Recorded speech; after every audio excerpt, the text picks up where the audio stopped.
This week, we're touring Main Street. This Main Street is on the National Register of Historic Places. Today, it is lined with red brick sidewalks and turn-of-the-century style street lamps, a complement to its early 20th century architecture. This is Main Street, Oneonta. Once lined with grand homes, Main Street eventually evolved into a center of commerce. We stop into the Greater Oneonta Historical Society to learn more about this historic Main Street. People came to Oneonta in the late 1700s and it became a village in 1848. It was a pretty quiet place until 1865 when the railroad came. And shortly after that, around that time, Main Street really had mansions up and down the street. And then after the railroad came, it was a boom period for Oneonta, and it became more of a commercial district. There were big, mostly wooden buildings, but there were big fires in 1908 and 1910, and much of the downtown was destroyed.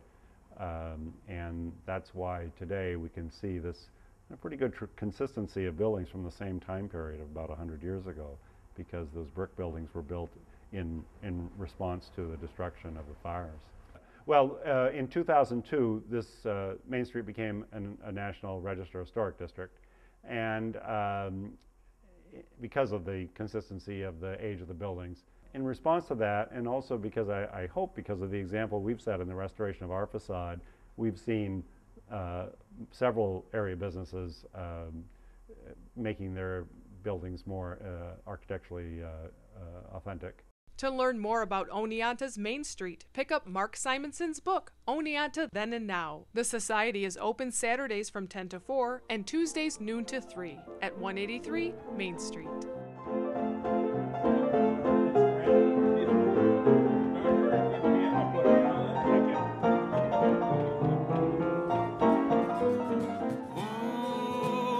Take me back, ooh, let me stay, ooh, take me back to my childhood dreams of yesterday. If you want to step back into Oneonta's history, step into Stevens Hardware. This business is older than the city itself. Started in 1882 by T. Waldo Stevens, it is now run by third generation John Stevens, who, at 91 years of age, is still keeping busy. We asked him if he could spare a minute. He said he'd give us 30 seconds. We're almost where you're standing right there. Studebaker cars, Essex, I think Overland, if I remember right.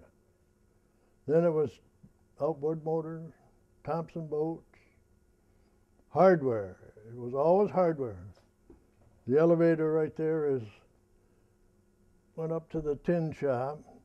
They made their own stovepipe, plumbing, builder's hardware. When I got in there, I didn't like any of it. So it's mostly sporting goods now. Oh, so you kind of have your own personal taste in Yeah, it? that's because I'm all alone now. So mostly Yep. sporting goods? Yep, mostly. Used to be a trolleys and wagons, and right out the back door was wagon shop. What else? Your half minute's up. Stevens Hardware has been a part of downtown since 1882 and has taken on the personality of the owners down through the years. Behind me, for example, is a canoe that Mr. Stevens purchased for $15. It is now worth a lot more than that. It's made from one piece of birch bark.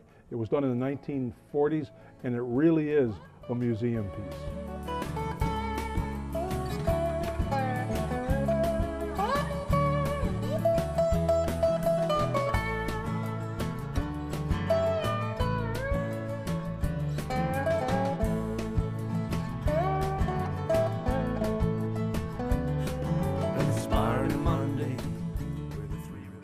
There are countless places here on Main Street where you can get yourself a cup of coffee.